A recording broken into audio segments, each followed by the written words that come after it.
అర్పిద్దాం హృదయపూర్వకంగా, భారభరితంగా. దేవా, నా కొరకే మరణించావయ్యా, నా కొరకు ఇప్పుడు సిలువ మీద ఉన్నావయ్యా అని ఒక్కసారి చెప్దామా అందరము? ప్రతిదీ మర్చిపోయి, ప్రతి విషయం మర్చిపోయి ఒక్కసారి ఆయనకు మనసారా హృదయపూర్వకంగా మీ రెండు చేతులు ఆకాశం వైపుకెత్తి, మన కోసం, నా కోసం, మీ కోసం ఆ సిలువలో యజ్ఞమైన యేసయ్యకు ఒక్కసారి కృతజ్ఞతాపూర్వకంగా, నా కొరకు మరణించిన దేవానికి స్తోత్రాలు, నా కొరకు ప్రాణము పెట్టిన దేవానికి స్తోత్రాలయ్యా, నా కొరకే రక్తము చిందించిన దేవానికి స్తోత్రము ప్రవ్వా, నన్ను ఇలా ప్రేమించిన దేవానికి స్తోత్రమయ్యా అని హృదయపూర్వకంగా అందరం కృతజ్ఞతాపూర్వకంగా చెల్లిద్దామండి. స్వామి, నా కొరకు, మా కొరకు తిన్నావయ్యా. నీ అమూల్యమైన ప్రేమను బట్టి, నీ ఉచితమైన కృపను బట్టి నీకు స్తోత్రాలు చెల్లిస్తున్నా. ఎన్ని దెబ్బలు తిన్నా, ఎన్ని అవమానాలు భరించినా నోరు తెరవలేదయ్యా. బదులు పలకకుండా ప్రభా, అయ్యా ప్రభా, ఘోరమైన సిలువకు ప్రభా యజ్ఞమైపోయిన దేవానికి స్తోత్రాలు తండ్రి. ప్రార్థన చేసుకుందాం. పరిశుద్ధుడానికి స్తోత్రాలు తండ్రి, మహోన్నతుడానికి స్తోత్రాలు, సృష్టికర్తానికి స్తోత్రాలు, నా ప్రాణనాథుడానికి స్తోత్రములు ప్రవ్వా. ఈ మధ్యాహ్నకాల సమయంలో ప్రవ్వా, నీ సిలువ మరణమును జ్ఞాపకం చేసుకుంటూ ప్రవ్వా, హృదయపూర్వకంగా నీకు కృతజ్ఞతాస్తుతులు చెల్లించుకుంటున్నాం ప్రభా. మమ్మల్ని మీరు జ్ఞాపకం చేసుకోండి. ఈ గుంపును, ఈ సంఘముని, ఈ సహవాసాన్ని మీరు జ్ఞాపకం చేసుకోండి. ఇంతవరకు పాటలతో నేను మహిమపరుస్తూ వచ్చాము ప్రభా. మాకు ఇచ్చిన ఈ సమయాన్ని బట్టి నీకు స్తోత్రాలు అయ్యా. నువ్వు పలికిన 7 మాటలు జ్ఞాపకం చేసుకోవటానికి మాకు ఇస్తున్న తరుణాన్ని బట్టి నీకు వందనాలు అయ్యా. మాట్లాడుతున్న నీ బిడ్డలు మీరు బలపరచండి ప్రవ్వా. మాట్లాడుతున్న నీ బిడ్డలను అభిషేకించండి స్వామి. ఆనాడు నువ్వెంత భారంతో మాట్లాడావో, ఏ ఉద్దేశంతో మీరు మాట్లాడారో ప్రవ్వా, అవి మాకు తెలియచేయండి తండ్రి. ఈ మధ్యాహ్న కాల సమయంలో నీవు మాతో మాట్లాడండి స్వామి. నీ ఉన్నతమైన మాటలు మాకు దయచేయండి ప్రవ్వా. అయ్యా, నీ మాటలు చాలా విలువైనవి ప్రవ్వా. ఆ విలువైన మాటలు విలువలేని మేము వివరిస్తుండగా తండ్రి, విలువైన నీ ఆత్మతో ప్రతి బిడ్డను నింపి నడిపించమని, నీ కృప దయచేయమని స్తుతించి ప్రార్థించి నా రక్షకుడైన యేసుక్రీస్తు నామములో అడిగి వేడుకుంటున్నాము తండ్రి. అందరం కూర్చుందామండి, మనందరం కూర్చుందాం. దేవునికి మహిమ కలుగును గాక. మరి మొదటి మాటలోనికి మనం వెళ్దాము. మాట్లాడుతున్న వారు కూడా చాలా ఇదిగా దేవుని ఆత్మ పొందుకుని మాట్లాడవలసిందిగా మనం చేస్తూ, అలాగనే కింద కూర్చున్న వారు కూడా వాక్యానికి మనం తావిద్దామండి. చక్కగా ఎక్కడ వారు అక్కడే కూర్చుందాం. మనకున్న ఫోన్లు స్విచ్ ఆఫ్ చేసుకుందాం, సైలెంట్గా కూర్చుందామండి. మొదటి మాట మాట్లాడటానికి మొదటి మాట ఎవరికి ఇచ్చామండి? హేనవత గారు మాట్లాడతారు. మొదటి మాట ఆహ్వానిద్దాం రండి. మొదటి మాట పంచుకోండి. యేసుక్రీస్తు ప్రభు సిలువలో పలికిన మొదటి మాట తల్లి మనకి వివరిస్తారు. మనం శ్రద్ధగా విందాము. మన రక్షకుడు ప్రభు అయిన యేసుక్రీస్తు నామమున మీ అందరికీ శుభాభివందనాలు. కూడి వచ్చిన మీకు దైవజనుల కుటుంబాలు అందరికీ కూడా నా వందనాలు చెల్లించుకుంటున్నాను. నాకు అవకాశం ఇచ్చిన, ఎందుకు పనికిరాని దాన్ని, యోగ్యత లేని దాన్ని, ఎన్నిక లేని దాన్ని, అటువంటి నన్ను దేవుడు ప్రేమించి దినమున ఈ విధంగా ఆయన పలికిన మాటల్లో ఒక మాటను నేను చెప్పగలగటానికి అవకాశం ఇచ్చినందుకు దేవుని బట్టి మీకు దేవునికి స్తోత్రాలు చెల్లించుకుంటూ మీ అందరికీ నా వందనాలు చెల్లిస్తున్నాను. లూకాసు వార్త 24:35 అధ్యాయంలో దేవుడు మొదట పలికిన మాటను గురించి మాట్లాడుతున్నాను. తండ్రి, వీరేం చేయుచున్నారో వీరికి తెలియదు కనుక వీరిని క్షమించమని ఆయన మొట్టమొదటిసారిగా సిలువలో పలికారు. ఆయన పలికిన మాటలు ఏలో ఎంతో అర్థం ఉంది. ఆ మాటలు మనకి ఎన్నో సందేశాలను వినిపిస్తూ ఉన్నాయి అన్నమాట. ఆయన పలికిన మాటల్లో ఎంతగానో నశించిపోతున్న మనందరినీ గురించి ఎంతగానో ఆయన మనందరినీ జ్ఞాపకం చేసుకుంటూ మనల్ని నిత్యరాజ్యంలో ఉంచాలనే ఆశతో తండ్రిని వేడుకుంటూ, తండ్రిని ప్రార్థిస్తూ ఆయన పలికారు ఈ మాటలు. గెత్సెమనే తోటలో ఆయన చేసిన ప్రార్థన దగ్గర నుంచి సిలువను మోసుకుంటూ ఆయన వచ్చిన సమయాన్ని అంతటినీ కూడా మనం గమనిస్తే ఆయన్ని ఎంతో గాయపడ్డారు, నలగొట్టబడ్డారు, ఆయన ఎందరితోనో అవమానించబడ్డారు. ఏం చేస్తున్నారో కూడా తెలియని పరిస్థితిలో వాళ్ళందరూ కూడా ఆయనకి చేతుల్లో కాళ్ళల్లో శీలలు కొట్టి కొరడాలతో హింసించి ముఖంపై పిడిగుద్దులు గుద్ది ఎన్నో అవమానాలు చేశారు, ముఖం మీద ఉమ్మేస్తారు. అయినప్పటికీ ఆయన నోరు తెరవక మౌనంగా ఉన్నారు. ఎందుకంటే ఆయన మనుషుల ఎదుట మౌనంగా ఉన్నారు, దేవుని ఎదుట నోరు తెరిచారు. ఆయన మనుషుల దగ్గర ఏం చెప్పినా కూడా అది మనుషులకు మనమైనా కానీ మనుషుల దగ్గర ఏదైనా ఒక మాట మాట్లాడినా అది మనకేది ఉపయోగకరంగా ఉండదు. అది దేవునితో చెప్పుకుంటేనే మనకైనా ఫలితం ఉంటుంది. దేవాది దేవుడైన ఆయనే వారితో మౌనంగా ఉండి అన్ని బాధలు భరించి ఆ సిలువలో మా దేవుణ్ణి వేడుకున్నారు. ఏమని అంటే ప్రార్థించారంటే, ఆయన ఉమ్మివేసిన వారిని సిలువకు అప్పగించిన వారిని సిలువ వేయండి అని పిలాతు ఎదుట నాయకులు ఎదుట కేకలు పెట్టిన వాళ్ళందరినీ కూడా క్షమించమని, దేవా వీళ్ళు ఏం చేస్తున్నారో వీళ్ళకి తెలియదు కనుక వీళ్ళని క్షమించమని ప్రార్థన చేశారు. ఆ ప్రార్థనే తర్వాత నెరవేరింది. అది నిజంగా తర్వాత ఆయన చేసిన ప్రార్థన తర్వాత ఆయన మరణించి తిరిగి లేచి ఆయన మహిమలో ప్రవేశించిన తర్వాత పేతురు యోహాను చేసిన ప్రార్థనతో చేసిన ప్రసంగంలో 3000 మంది రక్షింపబడ్డారంటే ఆనాడు దేవుని చేసిన ప్రార్థన ఫలితమే అది. ఆయన మనకు రక్షించమని తండ్రిని వేడుకున్నారు కాబట్టి అప్పుడు అంతమంది 3000 మంది రక్షింపబడ్డారు. వాళ్ళే కాదు, ప్రపంచంలో ఉన్న అనేక జనాంగాలు ఆ ప్రార్థన వల్లనే రక్షించబడ్డారు. ఇప్పుడు మనం ఇక్కడ ఉన్నామంటే దానికి కారణం కూడా ఆయన మన కోసం చేసిన ప్రార్థనే అది. ఆ ప్రార్థన వల్లే మనం ఇంతమంది ఉన్నా కూడా మన కుటుంబాల్లో ఎంతోమంది ఉన్నారు, అయినా మనం ఒక్కొక్కరిగా ఇద్దరిద్దరిగా ఇక్కడికి వచ్చి ఉన్నామంటే దానికి కారణం ఆయన మన కోసం ప్రార్థించబట్టే.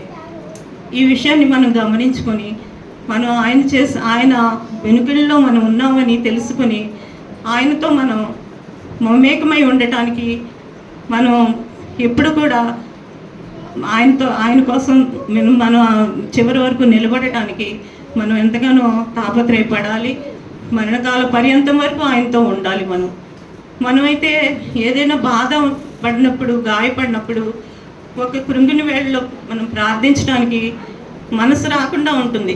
ప్రార్థిస్తే ఏం ప్రార్థించినా కూడా ప్రార్థించితే ఏమవుతుందిలే అని ఒక్కొక్కసారి ప్రార్థనని నిర్లక్ష్యం చేస్తాం. కానీ దైవ కుమారుడు ఆయన అంత బాధలో ఉండి, కదలలేని స్థితిలో, బాధలు భరించలేని స్థితిలో ఉండి కూడా ఆయన దేవునికి అప్పుడు కూడా మన గురించే ఆయన ఆలోచించి ప్రార్థించారు. తండ్రి వీరేం చేయించున్నారో వీరికి తెలియదు కనుక వీరిని క్షమించండి అని. క్షమించటం అనే కార్యం అది దేవుని వల్ల జరుగుతుంది కానీ మానవ మాతృల వల్ల జరగదు. అది మనకి ఈ లోకంలో ఏదైనా దొరుకుతుంది కానీ క్షమ దొరకదు. కానీ ఆ క్షమించడం అనేది దేవుని వల్లే దొరుకుతుంది. కాబట్టి మనం ఎప్పుడు కూడా మనం కూడా అలాగే మనల్ని ప్రేమించిన వారిని మనం ప్రేమించడం కాదు, కానీ మనని హింసించిన వారిని మనల్ని బాధించిన వారు అందరూ ఉంటారు మన జీవితాల్లో కూడా. ఎన్నో మోసపడి ఉండొచ్చు మనం, అయినా కూడా క్షమించే మనసు మనకు ఉండాలని యేసయ్య సిలువలో ఈ సందేశం ఇచ్చారు. ఆయన ఇచ్చిన ఈ సందేశాన్ని బట్టి మనం చేసే ప్రతి పాపంను క్షమించడానికి ఆయన సిద్ధంగా ఉన్నారు. ఆయన వద్ద పాప క్షమాపణ ఉంది. మనుషులను హింసించే వారికి ఒక ప్రార్థన చేయండి అని ఆయన చెప్పారు. అలాగే మనం కూడా మన కోసం హింసించే వారిని, మనల్ని బాధించే వారి కోసం ప్రార్థన చేయాలని మనం అందరం కూడా ఆయన మాటను వినాలని మనం నేర్చుకోవాల్సిన విషయం. కాబట్టి ఈ విషయంలో అందరం కూడా ఎప్పుడు కూడా తండ్రిని బట్టి మనం అనేక విధాలుగా ఆ ప్రభువుని బట్టి ప్రభు చేసిన ఆ ప్రార్థనను దేవునితో మనవి చేసుకున్న ఆ మనవిని మనం కూడా ఆచరించాలి. అది ఆ ఉద్దేశాలు మనం పాపలను క్షమించడానికి ఆయన ఈ లోకానికి వచ్చారు. ఆయన ఉద్దేశమే అది. ఆ పాప క్షమాపణ ఇవ్వటానికి, ఈ లోకంలో నశించిపోతున్న మనందరినీ రక్షించడానికి, పాపాల నుండి క్షమించడానికి ఆయన ఈ గొప్ప కార్యం చేశారు. ఆయన తండ్రి చిత్తాన్ని నెరవేర్చి చివరి వరకు కూడా ఎంత కష్టమైనా ఎంత బాధ అయినా కూడా నోటి మాటతో ఎవరితో ఏది చెప్పుకోకుండా ఆయనలో ఆయనే బాధపడుతూ ఆఖరి గడియలో కూడా ఆయన చాలా బాధపడుతున్నా కూడా తండ్రి నన్ను విడిచిపెట్టేశాడే, నేను ఈ బాధని ఎలా భరించాలి, మనుషుడిగా ఉన్నాను కదా నేను దేవుడు అని చెప్పి, ఆ మనుషులైతే మనమైతే ఒక చిన్న ముళ్ళు గుచ్చుకుంటే మనం భరించలేము, అలాంటిది ముళ్ళ కిరీటాన్ని ధరింపజేశారు, కొరడాలతో కొట్టారు, చేతుల్లో మేకులు కొట్టారు, ఇన్ని చేసినా కూడా ఆయన నోరు మెదపలేదు, సహనంతో అన్ని భరించారు. బాధించబడిన వారిని క్షమించమని వేడుకున్నారు. అలాగే దేవుని కుమారుడై ఉండి క్షమించడానికి ఆయనకు అధికారం ఉన్నా కూడా ఆయన ఎందుకంటే ఆ తండ్రిని అడిగారంటే, అంతకుముందు పక్షవాయుతో ఉండిన ఒక వ్యక్తిని నీ పాపములు క్షమించబడినవి, నీ పరిపెత్తుకుని లేచినాడు అని అన్నారు. మళ్ళా పాపాత్మురాలైన స్త్రీని నీ పాపములన్నీ క్షమించబడ్డాయి, నువ్వు ఇంక మరీ పాపం చేయకు అని చెప్పి క్షమించారు. మరి ఈ సమయంలో ఎందుకైనా క్షమించడానికి ఆయన ఇష్టపడలేదు? ఎందుకంటే ఆయన ప్రపంచంలోని సర్వమానవాళి పాపాలని ఆయన మోస్తున్నారు కనుక, ఆ పాపభారం అంతా ఆయన మీద ఉంది కాబట్టి ఆ మహిమను ఆయన కోల్పోయారు. క్షమించడానికి ఆయనకు అధికారం ఆయనే చేసుకున్నారు, తండ్రినే క్షమించమని అడిగారు. అప్పుడు ఆయన తండ్రి ద్వారా క్షమాపణ లేకపోతే ఈ లోకంలో ఎవరికి కూడా పరలోక రాజ్య ప్రాప్తి లేదు. కాబట్టి ప్రజలందరూ నశించిపోవటం ఇష్టం లేక, తండ్రి వీరు ఏం చేస్తున్నారో వీరికి తెలియట్లేదు కనుక వీరిని క్షమించమని తండ్రిని పదే వేడుకొని మనందరి క్షేమం కోసం ఆయన ఇంత త్యాగం చేశారు. ఈ త్యాగాన్ని మనం గమనించి ఆయన చేసిన ఈ గొప్ప త్యాగం వల్ల మనము ఇప్పుడు ఈ చోట్లో ఈ తావులో మనం ఉన్నామంటే దానికి కారణం ఆయనే, మనల్ని జ్ఞాపకం చేసుకున్నారు కాబట్టి. అలాగే ఆయన చెప్పిన మాటల వల్ల 2 విషయాలు ఈ మొదటి మాటలో మనం గమనించాలి. ఒకటి ప్రార్థన చేయటం ఎంతో ముఖ్యం. ప్రార్థన పరిస్థితులను మారుస్తుంది. అలాగే ప్రార్థించే విధానాల్లో కూడా మంచి మార్పులు ఉన్నాయి. ప్రతి వ్యక్తి కూడా మనపూర్వకంగా మనం ఆయన ప్రార్థించినప్పుడు ఆయన మన మాటలు తప్పకుండా వింటారు, మనల్ని ఆయన రాజ్యంలో చేర్చుకుంటారు. ప్రార్థన అనేది ప్రతి ఒక్కరూ కూడా హృదయపూర్వకంగా ప్రార్థించాలి. అలాగే తండ్రి క్షమాగుణం కూడా మనం అలవర్చుకోవడానికే మనల్ని హింసించిన వారి కోసం మనం క్షమించి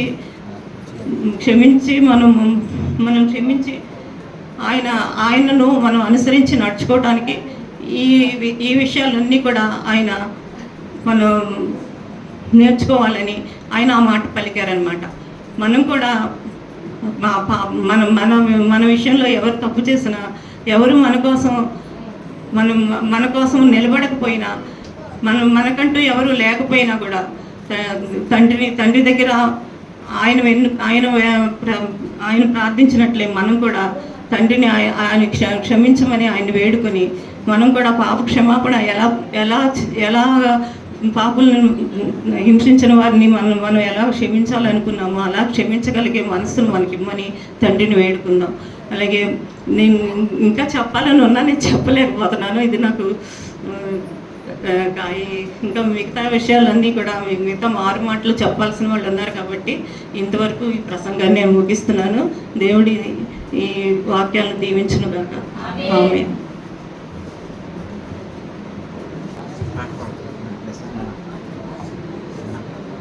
తండ్రి చక్కగా వివరిస్తూ వచ్చారు. మొదటి మాటను, తండ్రి వీరేమి చేయుచున్నారో వీరెరుగురు గనక వీరిని క్షమించమని. అంశము అర్థమైంది కదండి. యేసు ప్రభు వారికి క్షమించే అధికారం ఉంది. ఆయన గత కాలంలో క్షమిస్తూ వచ్చారు. పాపాత్మురాలైన స్త్రీని క్షమించారు, అనేక మందిని క్షమించారు. అయినా సిలువలో ఆయన తండ్రి క్షమించని ఎందుకు పలికారు అని అంటే, ఆ అధికారాన్ని ఆయన తీసుకోకుండా ఒకవేళ తండ్రి ఏమన్నా కోపం తెచ్చుకుంటారేమో, వాళ్ళ మీద శిక్ష విధించిన వారి మీద కోపం తెచ్చుకుంటారేమో అని అంత భారంతో కూడా అంత వేదనతో కూడా యేసు ప్రభువు వారు ఏమన్నారండి, తండ్రి వీరిని క్షమించని తండ్రిని వేడుకున్నారు. ఆయన ప్రేమ ఎంత గొప్పదో. మనం అందరూ ఇలా కూర్చున్నాగా, నేను వచ్చి మిమ్మల్ని తొక్కుకుంటే వెళ్ళిపోతే ఊరుకుంటారా? మీరందరూ లేచి ఏం చేస్తారు? నన్ను ఒంగోబెట్టి బాధేస్తారు కదా. కానీ యేసు ప్రభువు వారు ఎంత ప్రేమమేడండి. ఆయన్ని ఎంత హింసించినా తండ్రిని ఏం వేడుకుంటున్నాడు? తండ్రి వీరిని క్షమించు. మంచి మాటను మనకు వివరిస్తూ వచ్చారు. యేసు ప్రభులో ఉన్న హృదయ అంతరంగంలో ఉన్న మొదటి మాటను తల్లి చక్కగా వివరించారు. తల్లికి వందనాలు తెలియచేద్దాం. ఒక వాక్యం పడుతుంది.